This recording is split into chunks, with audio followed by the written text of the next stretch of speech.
What's up guys, my name is Damien and welcome to Panic Knife Duel, and today's video is going to be about my first impressions of Medal of Honor Warfighter. You know, it's a pretty standard first-person shooter. It's not really, it doesn't do anything different than any other games that are out there right now. One main feature I gotta say that actually kind of separates this game from any other is this fire team buddy system.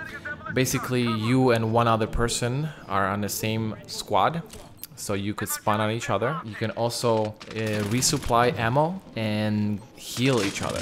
Now, teamwork in this game is emphasized pretty heavily, because I noticed that when I'm playing with my friends and then we're on the same squad, it is much easier and a lot more fun than actually playing in the random lobbies when you have someone actually just running around and not sticking by you, and I'm not gonna be chasing the guy throughout the game, or just basically hanging back and just sniping, you know, so that's not really helping me out. Now, your body, it actually appears in green, so you could see him through the walls at all times. Kind of nice. The cool thing about if someone actually kills your squad mate is that person appears in red. The outline of their body will be appearing in red.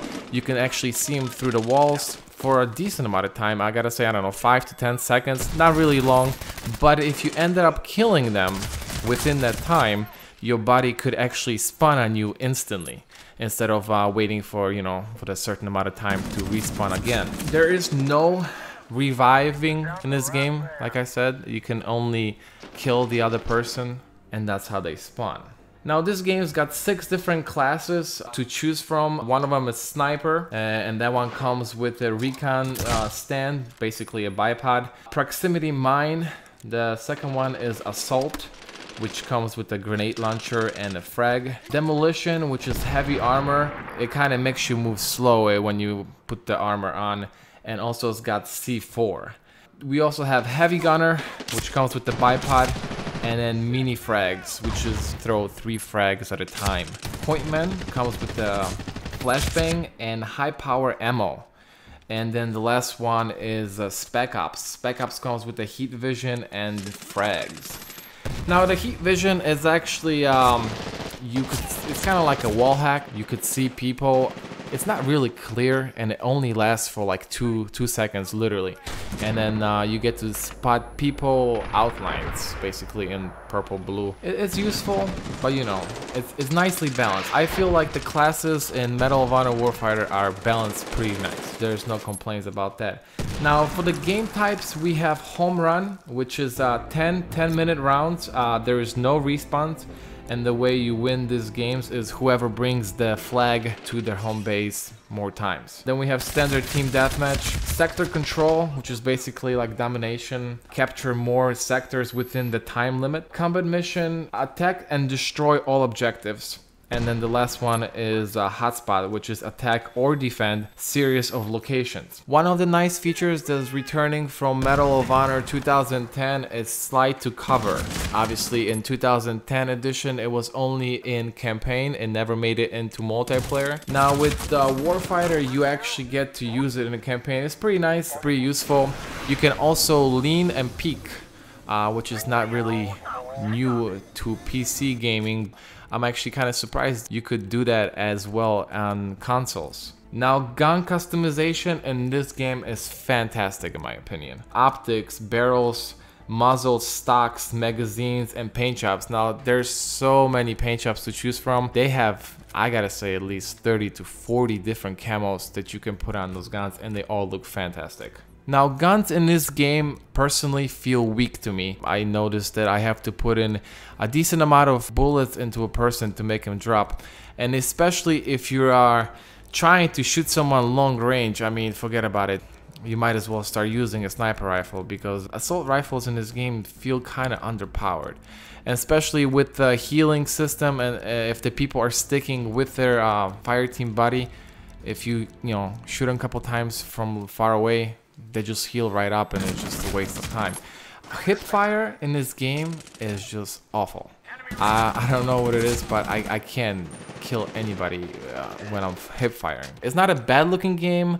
Obviously, graphics don't really matter that much, but you know, knowing that it's running on Frostbite 2 engine, you would expect the game to at least have a decent amount of destructibility, because when I was watching all the trailers, I mean, they were featuring all this, in my opinion, it was destructibility. It was stuff flying around everywhere, and then in multiplayer, I'm not even kidding, there's zero destructibility.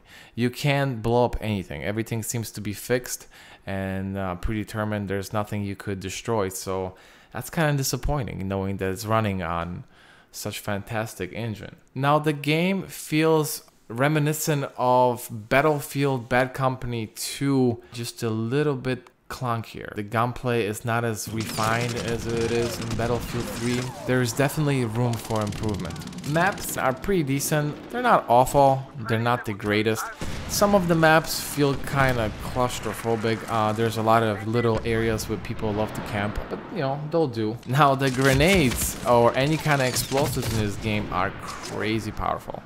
Proximity mines, man, those things will take out guys. Grenades, 9 out of 10 times, if you see a grenade, you're gonna die.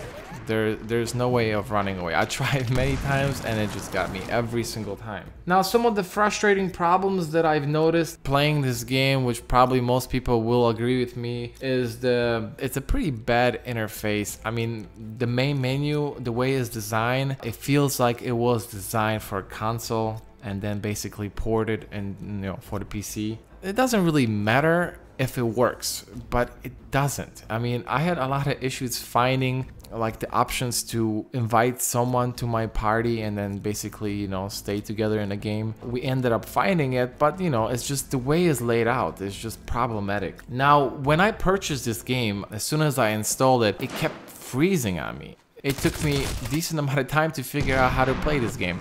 And I'll let you know exactly what I did and what worked for me. First thing, you should definitely check if your drivers are up to date. So I went on nvidia.com and I downloaded the drivers, make sure they're all up to date, and that didn't really work. Make sure your computer is actually running on high performance. Some of the laptops like Alienware, Asus have this option that basically they can go on lower performance to save battery life. Just make sure it's running on high performance. I also have the MSI Afterburner.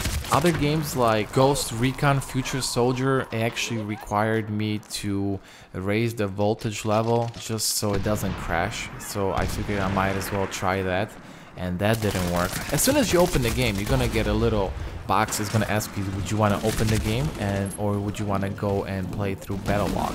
Now that's what my problem came in. Playing the game through battlelog is problematic. I think that's where most of the problems are occurring right now. I like the way it's laid out on Battlefield, so you know, going to Medal of Honor is literally exactly the same, but I can't play any games. I mean, I will join a game and it will just freeze up. And then, you know, they have to do Alt Control Delete and then just start all over again.